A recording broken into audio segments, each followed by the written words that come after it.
And so we'll listen to you. And you should also come and see our theater festival, which is very shortly, 13 November. So, okay. And then we have İdil Engin Deniz, and she is also a theater actress, but again, a researcher on media and hate speeches. Not only that, but on women issues as well, on violence against women. You're still teaching in Galatasaray? Yes, university. And just now she's playing, by the way, one important thing is she's the student of Şahika Tekan Theater, which I believe is one of the most important experiences, theatrical experiences in Turkey.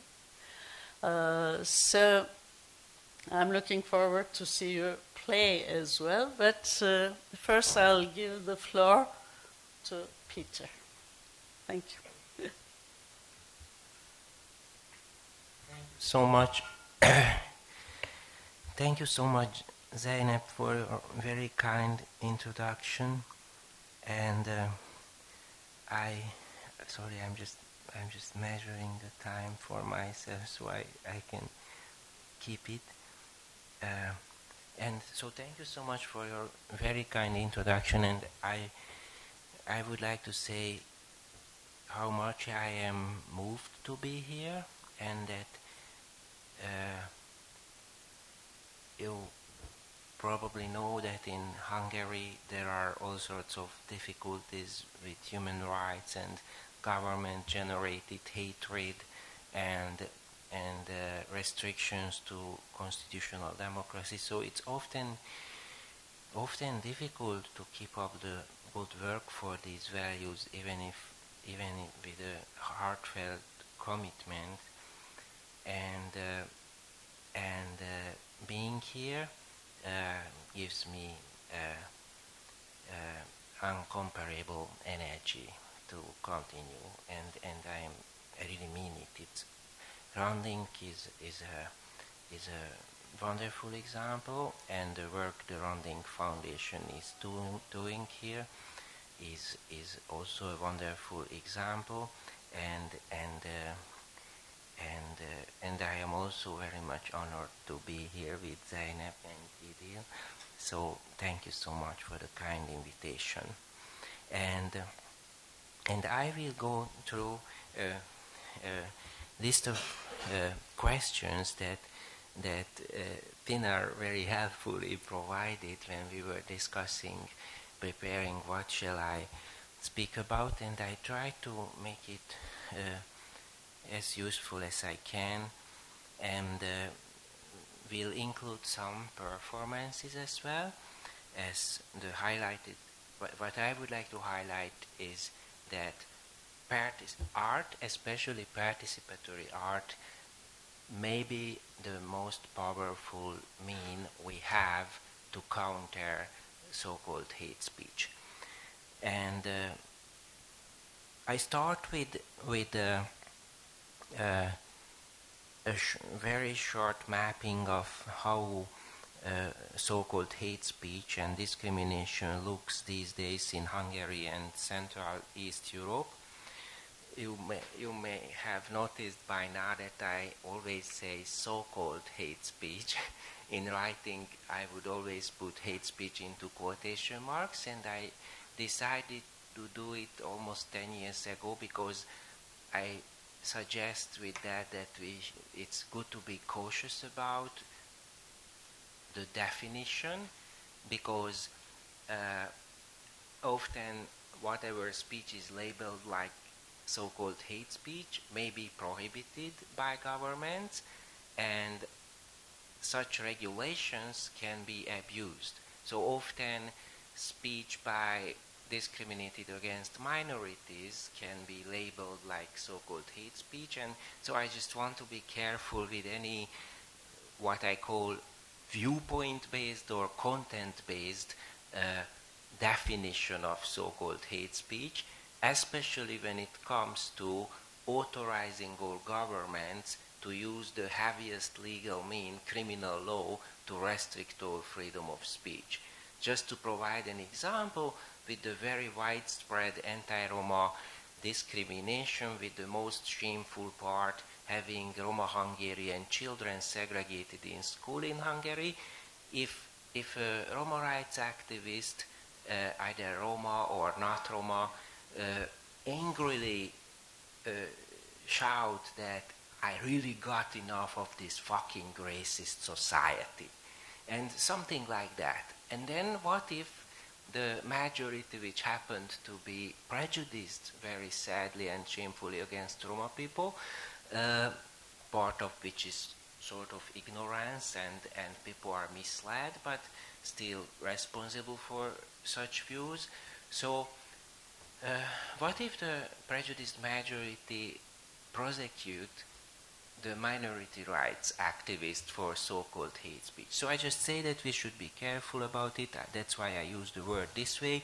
And just shortly about so-called hate speech in Central and East Europe, if we look at what we can call the map of so-called hate speech, until recently I thought there were the traditional targets,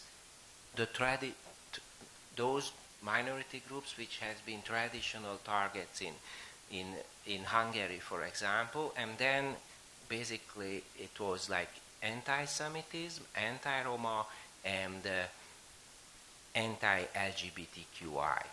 And of course, one could add the sort of nationalistic, anti-Hungarian or anti-Slovakian and sort of based on nationality kind of hatred. But the three groups I mentioned were the main things. And now, so it could be also described like a homo-nationalism, like the real Hungarian is not Jewish, not Roma, and straight. And it can be said about Croatia and other countries as well. While, for example, in West and North Europe, part of the picture has been already earlier that with some Islamophobia was justified, like we are defending LGBTQI rights and women rights and they don't respect it, so we are against them for that reason. So it was a different map. And now Central and East Europe is sort of very sadly catching up with that. So suddenly Islamophobia became a big thing, and very shamefully my own government, the Hungarian government, is engaging in a sort of Islamophobic anti-migrant campaign. And an argument to defend Central East Europe's largest Jewish population, the Hungarian Jewish population, which is mostly living in Budapest, is sort of also part of the picture. But at the same time, there is a government campaign against George Soros, criticizing him, or rather attacking him, because he's promoting accepting refugees and migrants in Europe. And that campaign have some very, very disturbing anti-Semitic connotations. So it became a new mixture which includes Islamophobia at such a high level that it matches already anti-Roma prejudices. And as in other places, often the government itself is doing the hateful speech. And such an understanding of what it means to be Hungarian has been produced that, although I'm an anti-nationalist and I defined myself earlier rather as a Central European, I started to feel the need to provide a positive, inclusive understanding of what it means to be Hungarian. And I will provide a short example with some poetry. Can we come closer to the idea? I mean, not only nationalism, but we have so many identities. I mean, nation, religion, ethnics, and all that, without putting all of them in the same, under the same label. I want to come to your third question.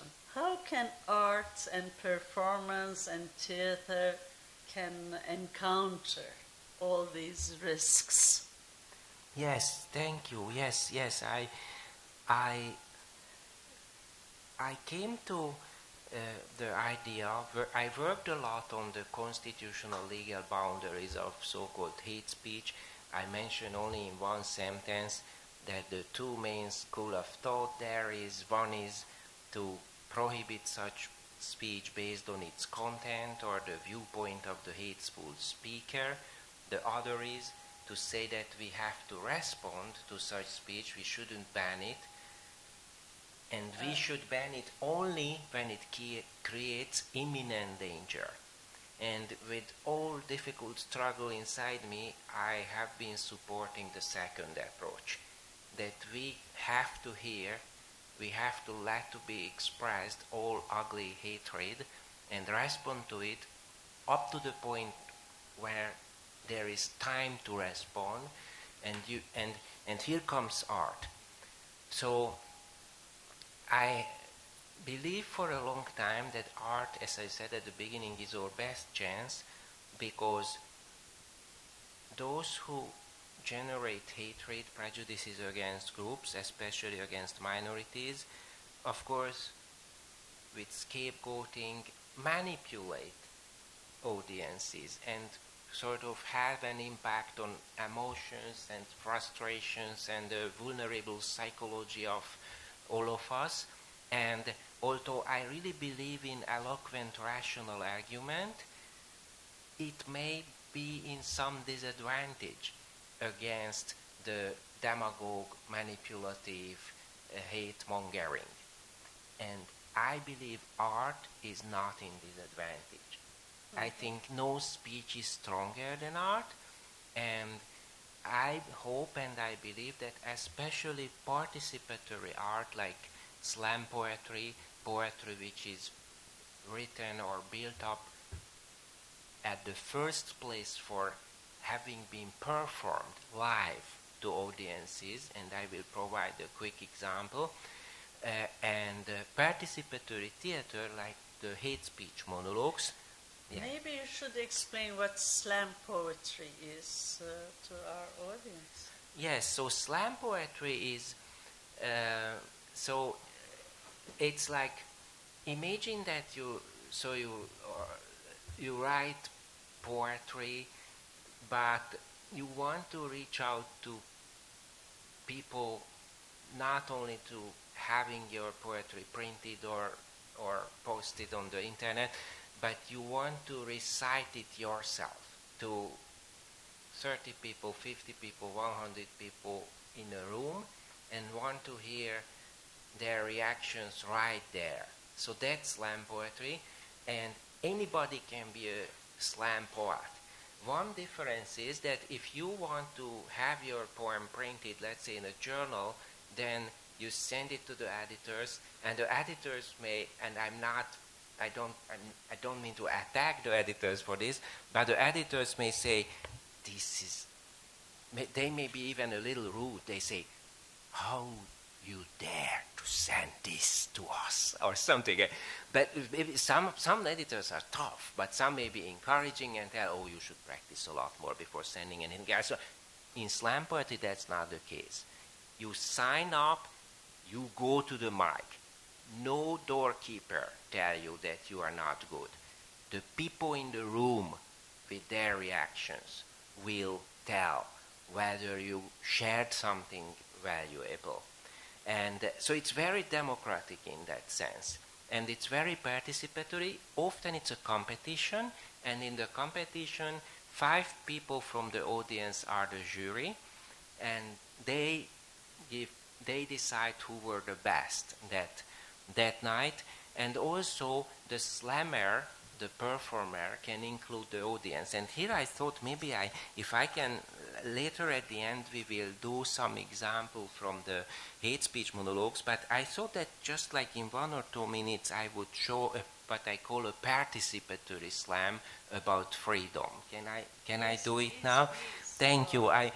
Thank you. And this is a slam poem I developed to counter the sort of narrow-minded understanding of what it means to be Hungarian, and to provide another picture for that.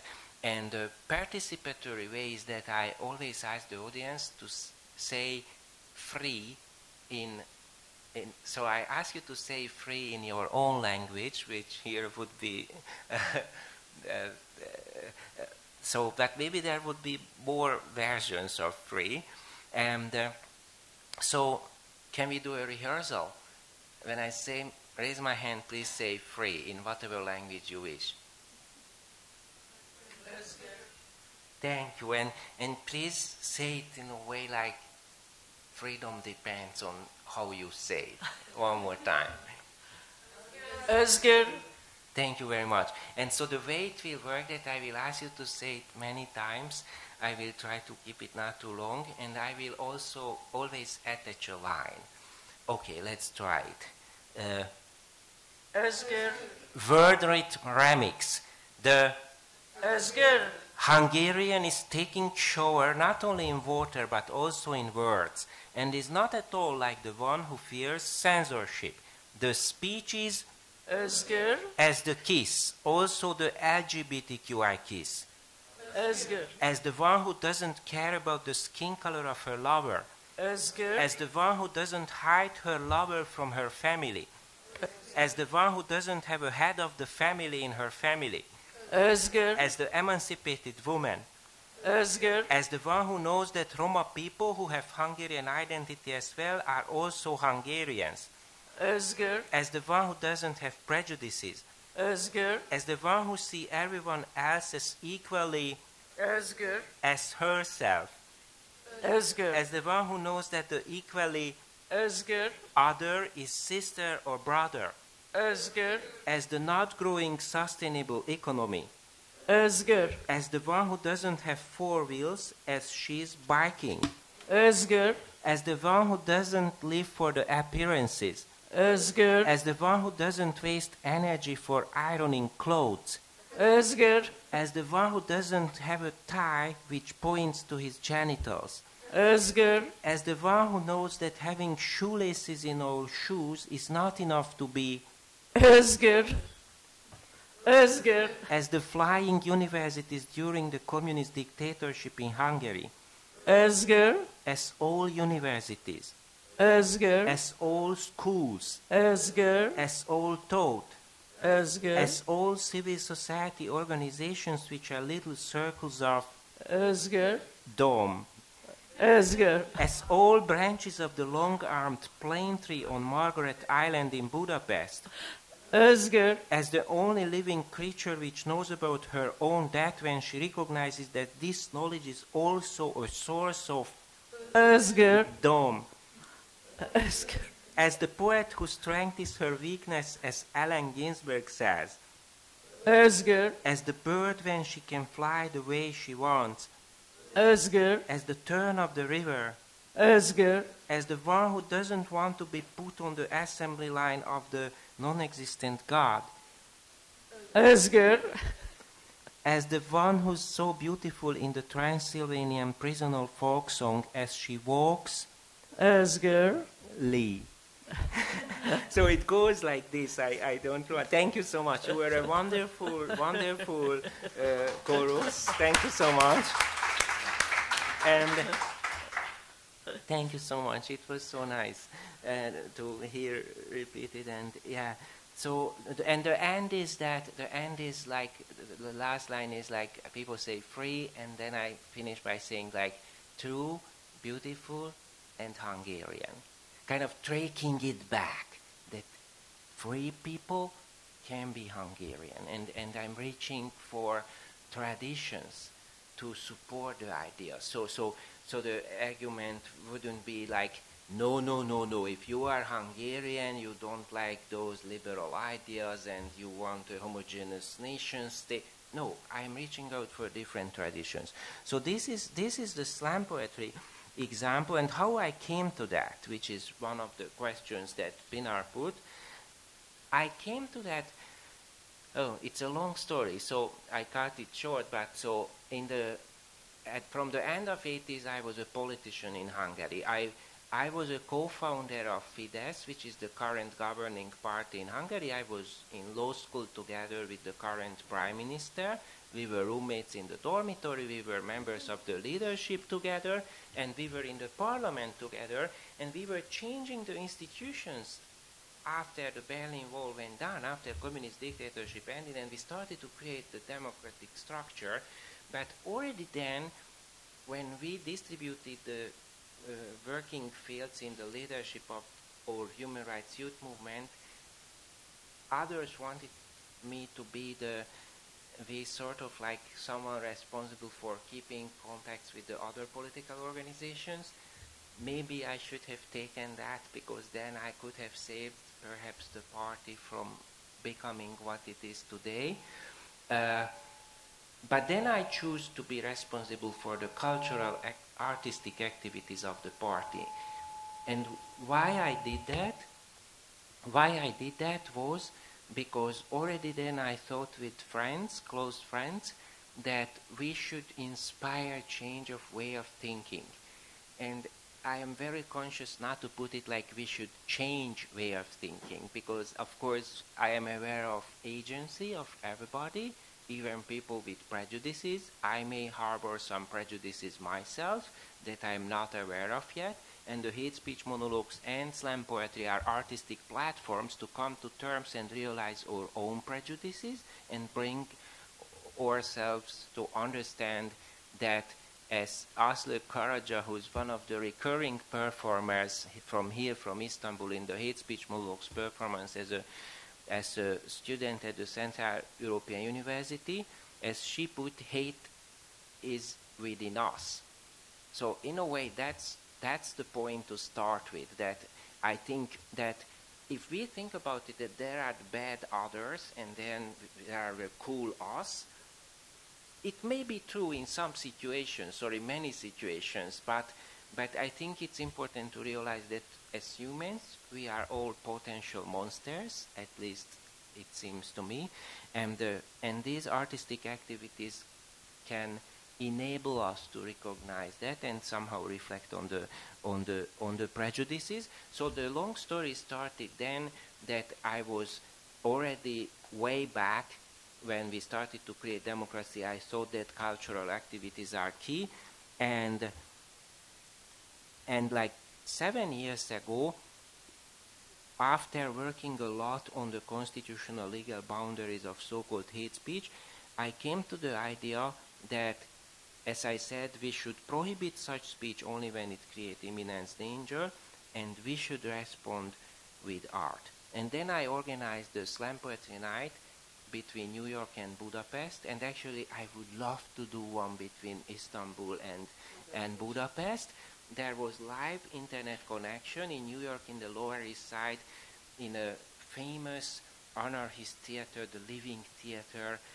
The wonderful Judith Malina, legendary director of that anarchist theater, was still alive. And so I was there. That was one end, middle of Budapest, other end, 6 hours time difference between Istanbul and Budapest. It's only 1 hour, so we don't have any excuse not to do it soon. So, and we were switching this streaming poem by poem, and I called it Anti-Racist Pro-Diversity Slam Poetry Night.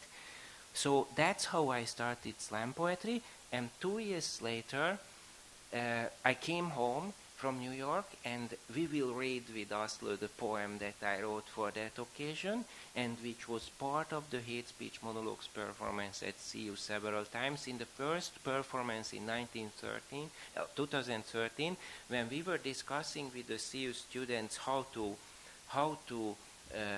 build up the performance, a Roma student from Romania said that she wanted to recite my poem at the end of the performance. And everybody agreed, because you will hear that poem is bringing together different prejudices.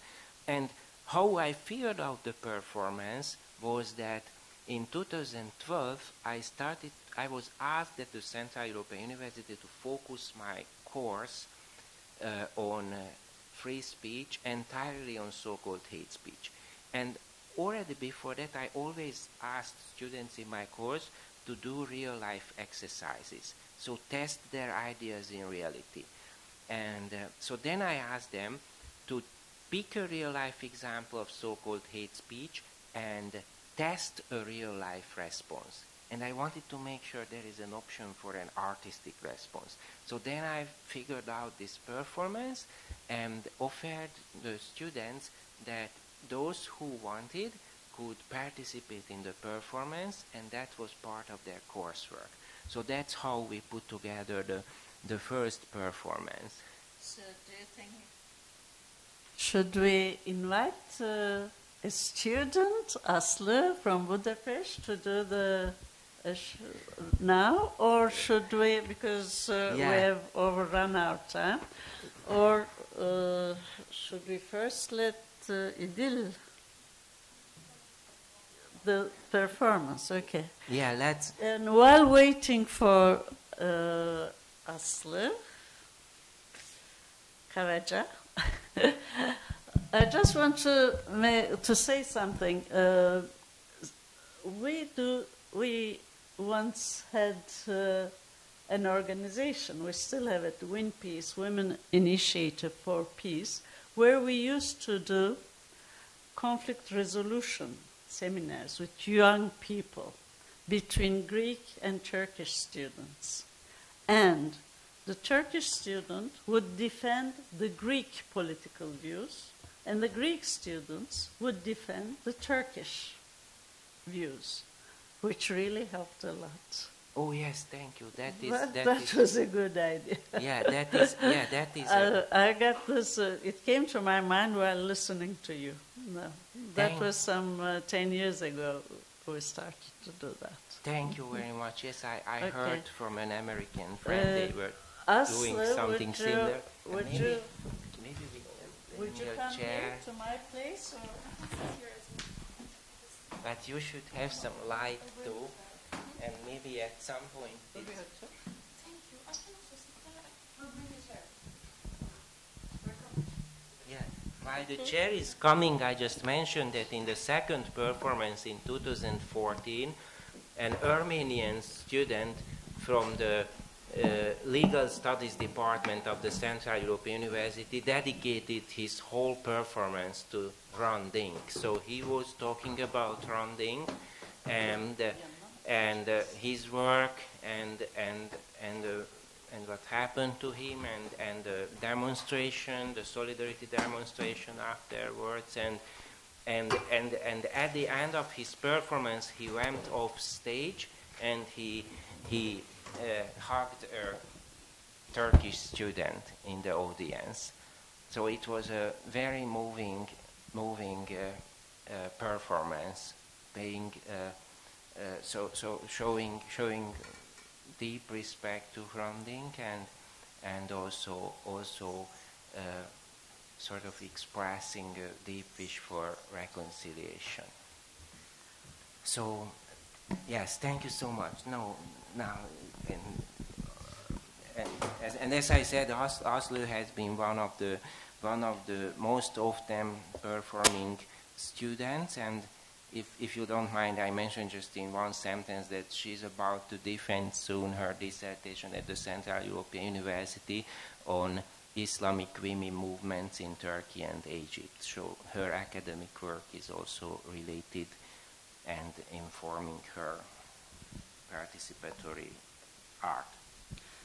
Thank you, Petar, for the introduction. I'm very happy to be here. I feel very honored to show some examples of our hate speech monologues. When did you give up on your colors? Why? Where did you leave them? When? Where are they? The red, blue, and green? Your toys, free animals, kites, and songs? When did you give up on your colors? There is a photograph of my great-grandmother. She's there on the picture with her husband and their first children. And it took me a while to notice a strange thing on the photograph. It's an old black and white photograph from the beginning of the 20th century, that the nose of my great-grandmother is corrected on the photo with black ink. And I always knew that she was a Jewish Hungarian. I was always proud of her, that I knew that she was the first girl who graduated from high school in Szabadka, which was the third biggest city of the Hungarian part of the Austro-Hungarian monarchy then. But I was not sure when that correction took place, and somehow with totally messing up time, I thought that took place at the time of the persecution of Jewish Hungarians. But then I understood that it was sort of an identity statement. So before her marriage to my non-Jewish great-grandfather, she baptized, and she corrected her nose not to have a Jewish-looking nose on that black and white photograph. And her story in a moving way tells that one can correct her nose, one can baptize, one can be the first girl graduating from high school in the third biggest city of the Hungarian part of the Austro-Hungarian monarchy. That person is still a Jewish woman.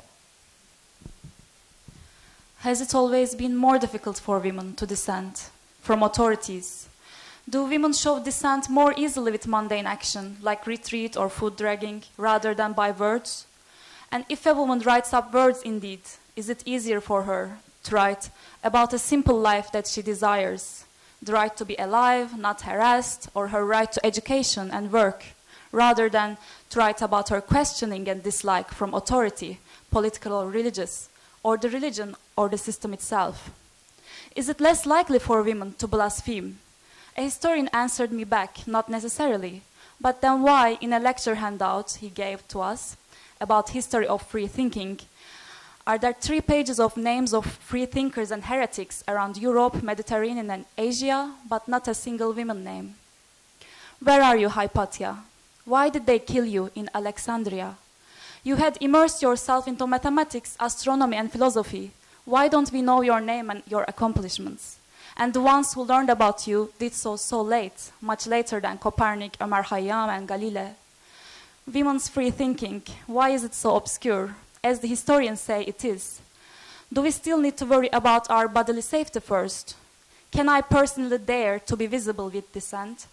Do women pay a higher price for dissent? Is it why there was no single name of a female in the list? Or we just don't look their way? Beyoncé smashes up the cars on her way with a baseball bat, and I walk freely on the street on my way home, as if I'm swimming in the sea. Beyoncé is smashing the cars, and I'm walking freely as if I'm swimming freely in the sea, in the street full of shopkeepers, the normals. Their gazes on me and my actions, I am swimming in the gazes. Never mind, I imagine I am swimming freely on the street while walking to my home. Walk freely, girl, walk freely, the different one. Women in the movement, girl in aerobics class, confident, has space to move. In the main city squares, standing side by side, and in the gymnastic room, bright, wide mirrored, running freely, jumping like a bird, looking at the mirror, only to find her beauty and smile. She is freer than before. My Jewish great-grandmother was the grandmother of my mother, and on the father's side, my father died 6 years before Shine in 1989, and we were at a Christmas gathering in 1990 after the first free election when communist dictatorship collapsed, and one of the sisters of my father managed to tell me that she asked my uncle, the brother of my father, that to which party he voted for. And so my aunt was telling me that my uncle was voted for a party called SDS, which had many Jewish Hungarians among its members. And so my aunt told me that, so I told him, your uncle, that, but those are the Jews. And you know what he responded? At least they are smart.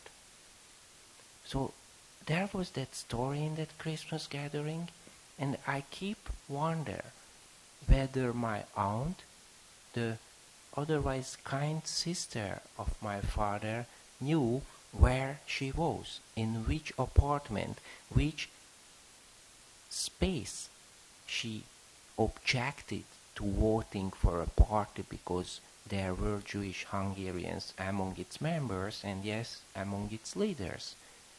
In that apartment, 3 old ladies were living, like Chekhov's 3 sisters, and one of them was the wife of my mother's uncle, and one of them escaped being taken away as a Jewish Hungarian because she had a chance to go to pee to a bush, and she luckily noticed that she didn't see the guard, and she was smart enough to realize that then the guard didn't see her neither, and she ran away.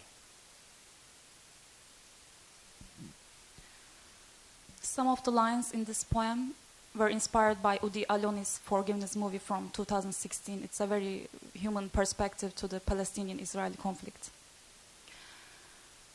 First, I will read it in Turkish and then English. Duvardaki delikler, evlerin, onların ki hiç kafamı bozmuyorum. Delikler bir zamanlar evlere götürüyor. Seninki bir kaçış, Twitter ve Facebook. Seninki de bir hayat, bağlantı ile kopmuş, terfi ile düşmüş. Uydumculuğun rahatlığı, kuş tüyü yataklara karşı güçsüz. Kendi kendini sev, kendi kendinden nefret et. Senetlediğin 4 duvarda. Seninki de bir hayat. Halbuki bir yerde ağaçlar var, bir dere ve içinde inanan bir insan ya da insanlar. Ve bir zamanlar evlerde delikler var, başka yerde ve yakın yerlerde. Holes in the walls of homes of those I do not care to care for. Holes lead to one's homes. Yours is an escape, a Twitter, a Facebook, always escape. Yours is also a life of shiny growth, disconnected with connection, degraded by promotion, comfort of conformity.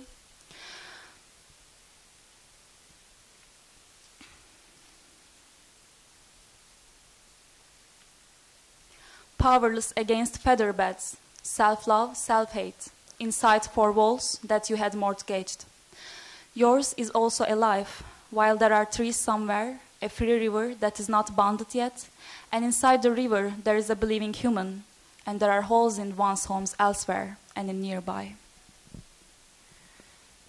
Soon after the inauguration of Barack Obama in Manhattan, where I heard in the Liberal Party of mostly white people that Barack Obama has white values, I met with an old Hungarian lady who left Hungary after the 1956 anti-Stalinist revolution was crashed, and we had some good conversation up to the point when she started to say anti-Roma and anti-Semitic things.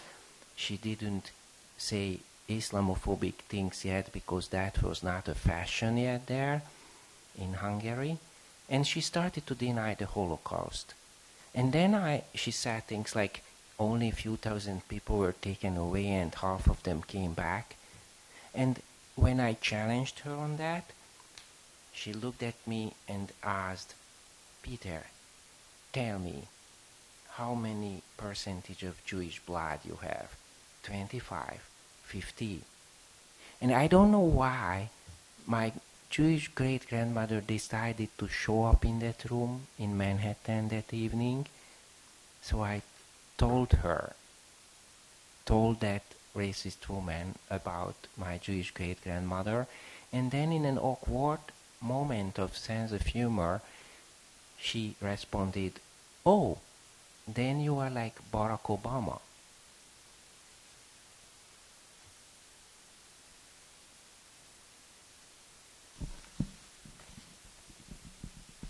People are escaping war, and I'm still not free. People are in jails, and I'm not free.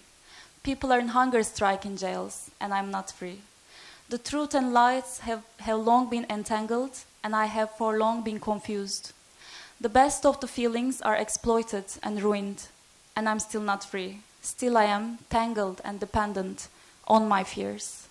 Do I need a permission to protest against injustice? They say an ant carried water to the fire of Abraham, ordered by the all-potent King Nemrud. Is the price burning up? Who is paying the price? And this is the closing piece. The leaves on beautiful trees. People are walking, and at the morning, what are they doing? Are they daydreaming? Here's a woman, she's lost in her mind, talking to a man. Never, never mind. Hear me, my love, it's so much easier to write about love than about hate. Do you think that a warm smile can shine through prejudice and hate? You say that you cannot tell your parents that you are dating me because I am a non-violent human rights activist. Could you tell them that I'm a gypsy or Jew? Could you tell them that I'm a Muslim? Could you tell them that I am a refugee? Could you tell them that I am a migrant? What would they say if I had brown or black skin? What would they say if I were an atheist? What would they say if I had a nose so much different from yours?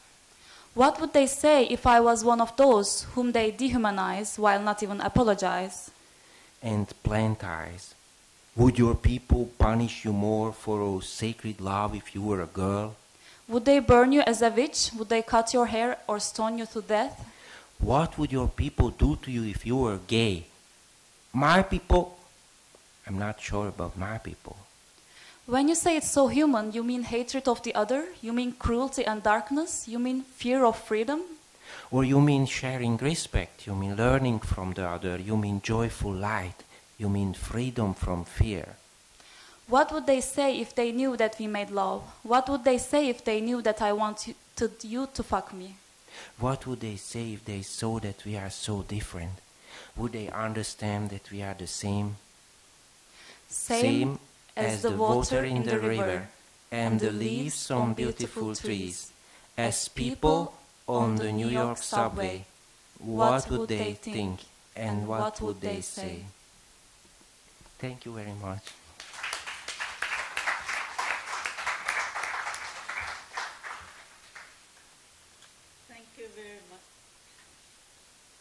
Thank you very much, Aslı Karaca and Peter Molnar. Now it's your turn, Idil. I think we're overrunning our time, but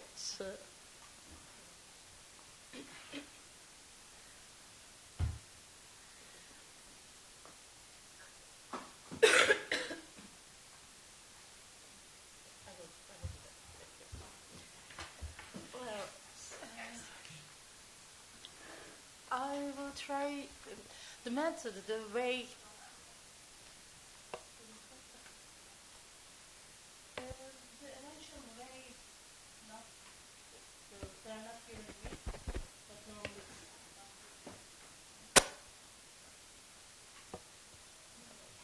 Duyabiliyor musunuz?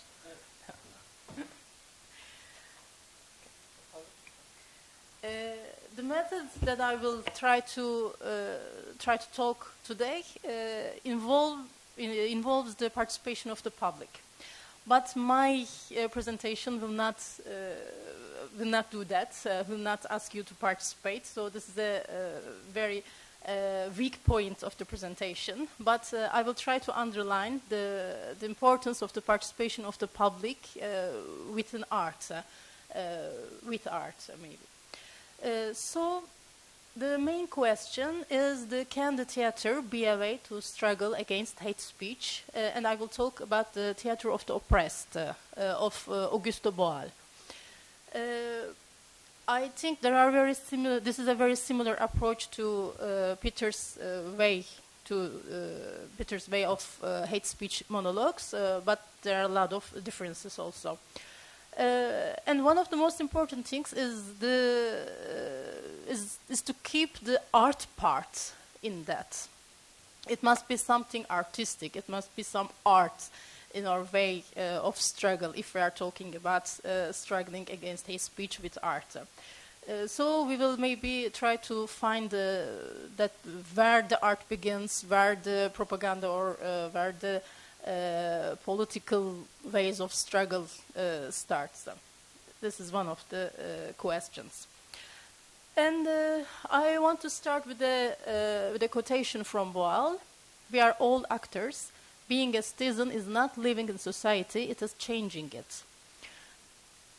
And another quotation from him, you can read, I read also. Theater is a form of knowledge. It should and can also be a means of transforming society. Theater can help us build our future rather than just waiting for it. And the hate speech is a daily life thing. We all have that discourse, in fact, even we are not aware of it. I am pretty sure that you at least once said in Turkish, for example, I'm sorry, like a gypsy, I am giving you some coins. Çingene gibi bozuk para veriyorum. I mean. Or some Armenian, some Jewish jokes, we did it, or LGBT jokes. We are all doing it without knowing even that we are in a hate speech area. And how the theater can make us aware about our attitudes. Perhaps Boal saying that the theater is not revolutionary in itself, but have no doubts, it is a rehearsal of revolution.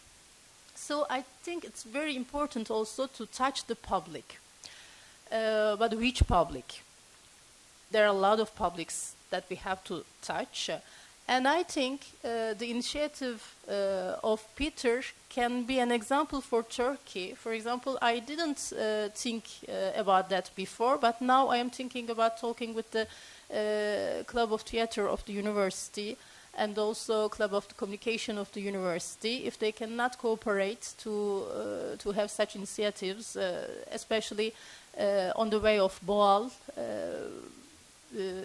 to create awareness, at least at the university. Because I think behind the hate speech, there are politics, there are ideologies. So it's difficult to fight against the hate speech, not fighting in a, I'll say, in a very deeply. But these little initiatives maybe can help to change something. Well, Augusto Boal. Who is Augusto Boal? He's passed away in 2009. He's a theater director, dramatist, theorist, writer, and teacher. And also, he was a member of Parliament for Rio de Janeiro from 1993 to 1996. Why is this is important? Because while he was a member of Parliament, he used this method, the legislative theater, to change some laws, to create some new laws with the participation of the public. So we are facing a very real example. It happened. I mean, what I will talk about is not something only theoretical, but it's practiced by him and by the public who participated. He's the author of some books that you can see here, and I want to say also that his book Games for Actors and Non-Actors is also in Turkish and translated by two colleagues of mine, Kerem Rızvanoğlu, Özgürol Öztürk, and also Berk Ataman, a friend of them.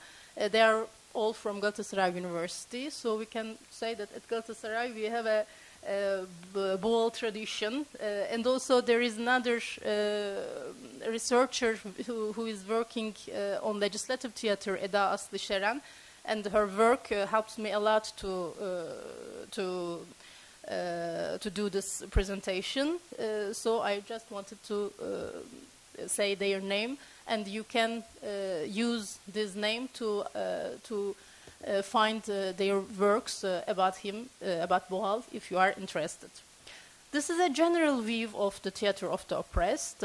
I don't know if you can read, just a little bit difficult maybe, but we will talk in detail with other slides. So there is also a tree of the theater of the oppressed. You see the solidarity is an important thing about on this theater. But also there are a lot of rations like economy, philosophy, ethics, history, and politics, etc. And there are some branches, some methods that we can use to empower these rations. There are some stages. There are 4 stages on the poetics of the oppressed. For the first and the second stage, I will not insist on that. But it's about knowing the body and making the body expressive. In our daily lives, we are more and more aware of our bodies. In fact, we are not using it as a way of expression. And with these 2 stages, Boal tried to reinforce this part, try to make us to use our body to express ourselves. And the 3rd stage, he's calling the theater as language, and the 4th, the theater as discourse. The theater as the language, you can read, have 3 degrees. And on the 1st degree, there is a simultaneous dramaturgy, and 2nd degree is image theater, and 3rd degree, forum theater. Those are all want the participation of the public. You see the simultaneous dramaturgy, the spectators write simultaneously with the acting of the actors. Spectators maybe cannot be the good word in the Boal's theater because he's mostly talking about spectators. We will see on the other slides. And the theater as discourse, those are simple forms in which the spectator creates spectacles according to his need to discuss certain themes or rehearse certain actions. And those are social themes in general, because the spirit of this theater is to find solutions to social problems. And you can see the titles of these methods. We will talk right now. The 3rd stage, the theater as language. The 1st degree, the simultaneous dramaturgy. In this the simultaneous dramaturgy, the spectator, maybe here it's much more okay to use it in this context, has not to be on the stage, but in somehow intervene to the play. On the other hand, there is a lot of explanation. I put everything on the slides, but I will not talk because of the time. Sorry. Yes, image theater is to the spectator has to participate more directly and ask to express his views on a certain theme of common interest that the participants wish to discuss.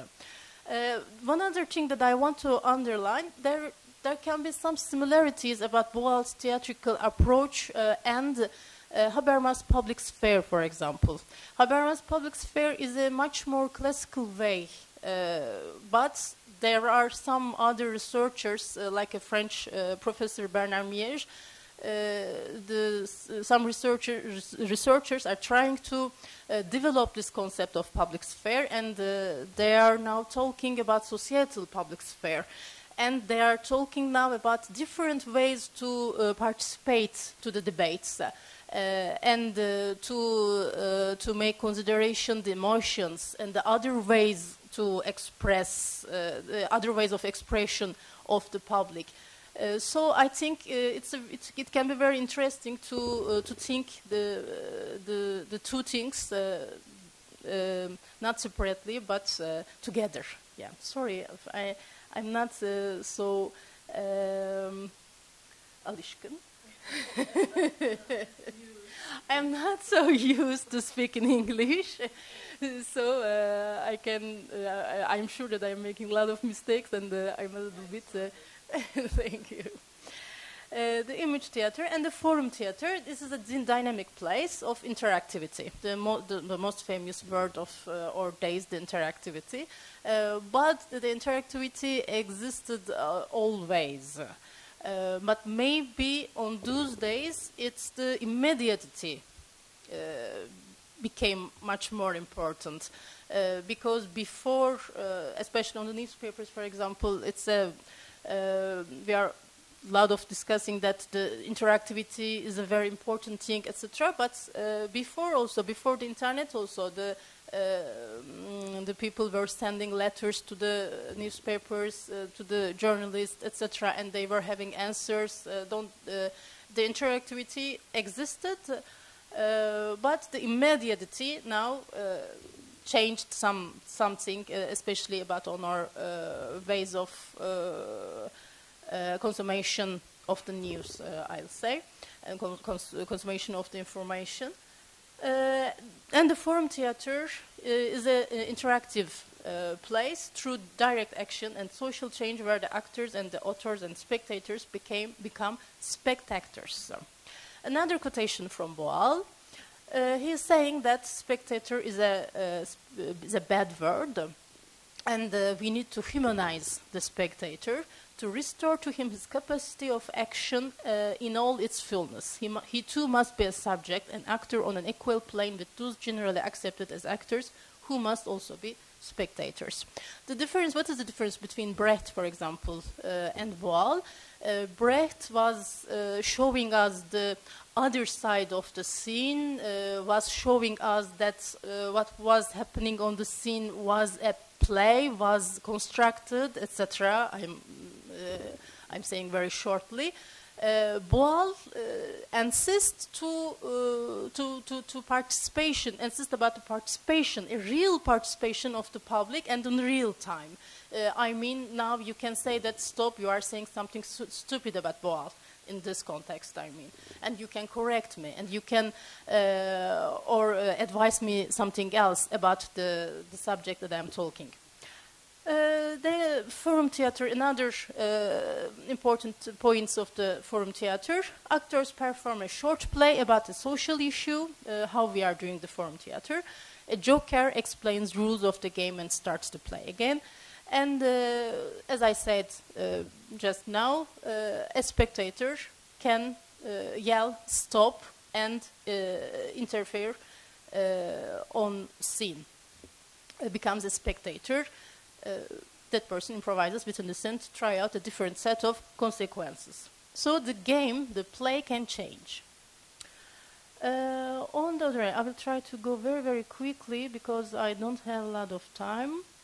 I will talk about the fourth stage. The theater is a discourse, and here I will insist on newspaper theater because, especially on the context of Hrant Foundation, we are working on newspapers. We are working on our articles, the hate speech on newspapers. But the newspapers, the articles, can be used in a different way also, and I will just go there. It consists of several simple techniques for transforming daily news items or another non-dramatical material into theatrical performances. And I just say that one of the important things is to touch the public, but which public? I think we have to touch two types of publics. One, who are oppressed, but also who are creating this oppression. And this is a difficult thing. How to can go to a, I don't know, a very racist organization to change them. So maybe the universities can be, for example, a big, an important place to touch them, because it's a different social sphere. So maybe it can be a bit easier. And I think we have to find that kind of places to touch the people that we don't really touch in our daily life. Because one of the problems is that we don't touch a lot of people. We are with all of our similars. If we are not experiencing ourselves the discrimination or the oppression. And how the newspaper theater can work with simple reading, but detached from the context of the newspaper and from the format which makes it false or tendentious. Or crossed reading. Two news items are read in crossed alternating form, one throwing light on the other, explaining it, giving it a new dimension. If you are familiar to the theater, you can think that those are some methods used in theater, the theater exercises, theater education. Not maybe with this name, with the newspaper theater, but there are some exercises that remind me these informations. I think what is the difference here is the intention. Here, the intention is really the participation of the public and the transformation of the society in a much more direct way, I will say. I think we can maybe discuss the artistic point of this initiative.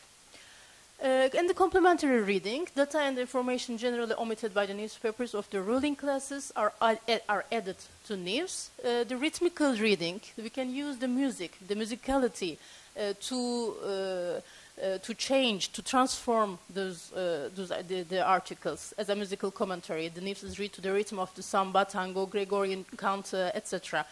Try to imagine to read an article about Armenians, for example, having a hate speech with an Armenian music, with an Armenian musical, what was duduk, for example. Okay, forgetting everything. So maybe it can create another feeling, create some awareness. But it's important, the public is important, to which public you are addressing. Historical usage of the newspaper theater, data or sense showing the same event in other historical moments, in other countries or in other social systems are added to the news. Imagine that you are talking about the Hrant Dink's assassination, you are talking about Muammer Akso, you are talking about Uğur Mumcu, just in Turkey, you are talking about a lot of people, you are talking these events in whole world. Why this is important? It's important to permit us to think from the personal to the general. It's important to see that this is not a just only case that happened in Turkey, that happened to Hrant Dink, for example, but this is a part of some bigger discourse, some bigger ideology and politic. Reinforcement, the news is read or sung with the aid of accompaniment or slides, jingles, songs, or publicity materials. All of that is about the decomposition of the news, of the newspapers. Concretion of the abstract. Imagine that you are reading an article about the harassment of an LGBT people, and you are seeing that. Because sometimes the words are just the words, but seeing them right next to to a person who is reading the article can make it concrete. And the text out of context, the news is presented out of the context in which it was published. For example, an actor gives the speech about austerity previously delivered by the Minister of Economics while he devours an enormous dinner. the aim is to show the contradiction between the speech, between the discourse, and between the act. And we know that there is always a contradiction between the discourse and between acts.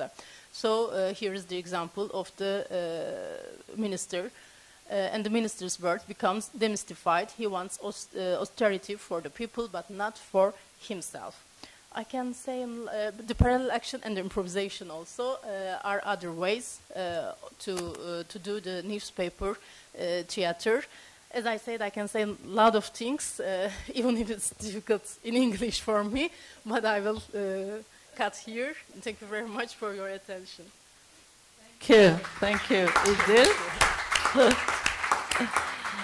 Listening to you, I went backwards in my history, and it's really very important, this theater of the oppressed. And once we had this street theaters, which were very, very active in Turkey, very revolutionary, and who opened the eyes to hatred. And underlined what hatred is, thanks to Mehmet Ulusoy, but I'm talking of the 70s. I don't know how many of you would remember that. And of course, then I thought about the documentary theater, which is now very popular, starting to be very popular in Turkey, with Dostlar Tiyatrosu, the Sivas massacre was brought to stage, thanks, and it is like the newspaper theater. Alpagot olayı, Grev, all these examples we have been living through. Go on, you were going to say something. Just one more thing to say that it's not a theoretical thing. While Boal was a member of the parliament, they changed 13 laws in a local area, in the local area, but they could change 13 laws in Brazil. In Brazil, so it was very concrete act. Yeah, definitely. For those who don't know, I started my career as a writer, as a theater critic. So thank you for all this very nice talk.